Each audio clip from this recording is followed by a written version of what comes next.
Hello guys, स्वागत है आप सभी का हमारे इस यूट्यूब चैनल स्टडी विद पर।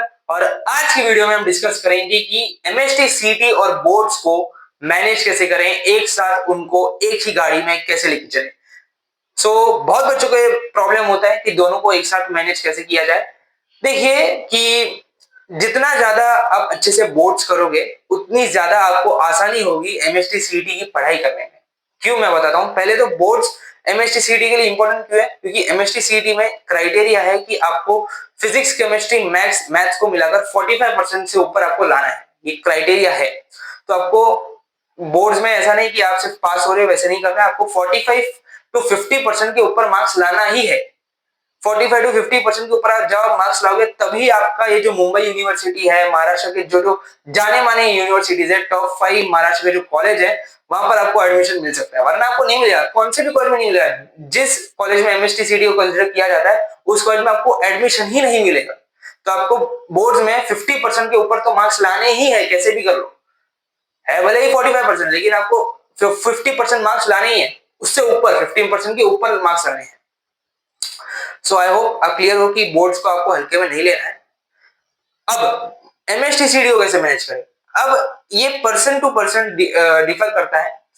अगर आप ऐसे बच्चे हो जिसकी जो बोर्ड की तैयारी है वो पूरी बाकी है, आपने स्टार्ट ही नहीं की, आपने टाइम पास किया, पूरा सब टाइम चला गया, एमएसटी, सीटी में भी कुछ नहीं किया, बोर्ड्स में भी कुछ नहीं किया, तो आपको क्या करना है?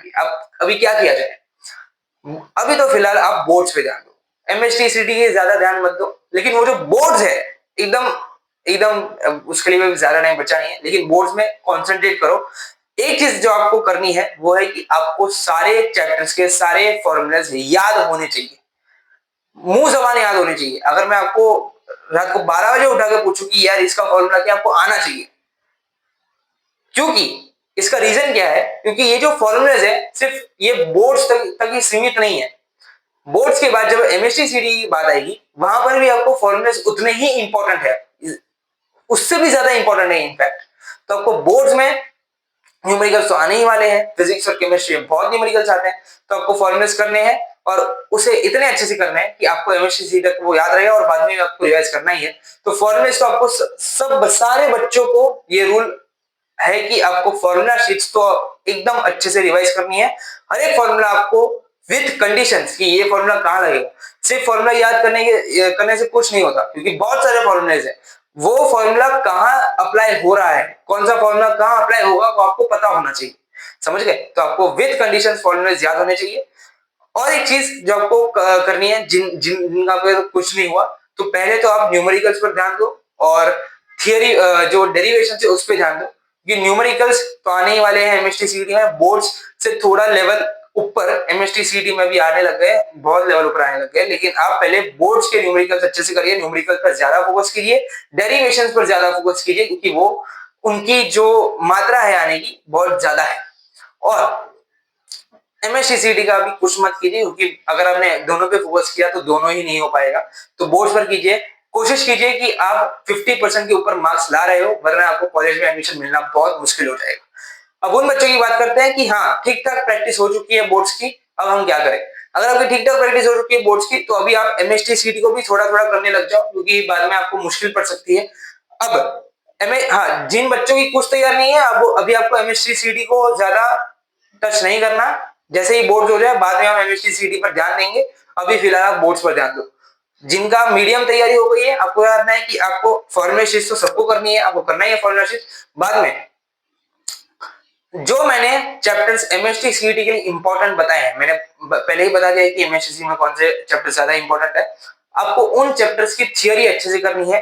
आपको उन चैप्टर्स के जो एमसीक्यूज है वो भी सोल्व करना स्टार्ट करना। देखो, तो अगर आप दिन में 8 घंटे पढ़ते हो तो आपको 6 घंटे हैं वो बोर्ड्स को देने हैं, 2 घंटे हैं वो एमएसटी, सीटी को देने हैं।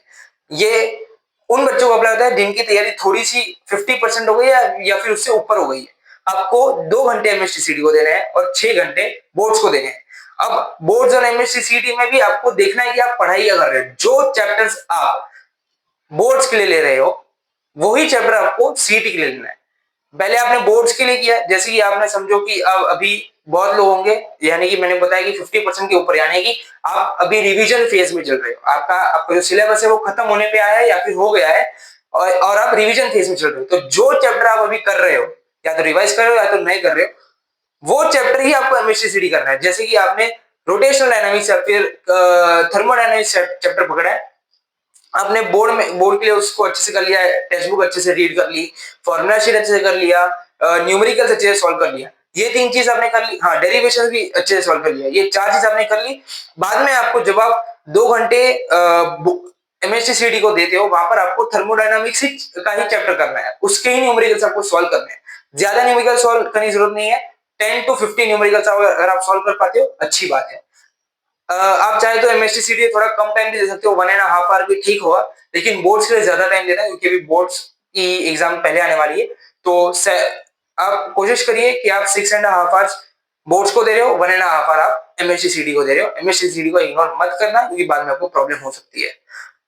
और एक चीज जो आपको करनी है वो है कि एमएसटीसीडी में पहले जो थे वो थियरी क्वेश्चन ज्यादा आते थे, अब वो आना बंद हो गए, क्योंकि एमएसटीसीडी और जेईई मेंस का लेवल अभी सेम होने लग गया है। एमएसटीसीडी ने अपना लेवल बढ़ा दिया है, तो आपको जो क्रिटिकल लेवल थिंकिंग है वो भी आपको डेवलप करने की जरूरत है।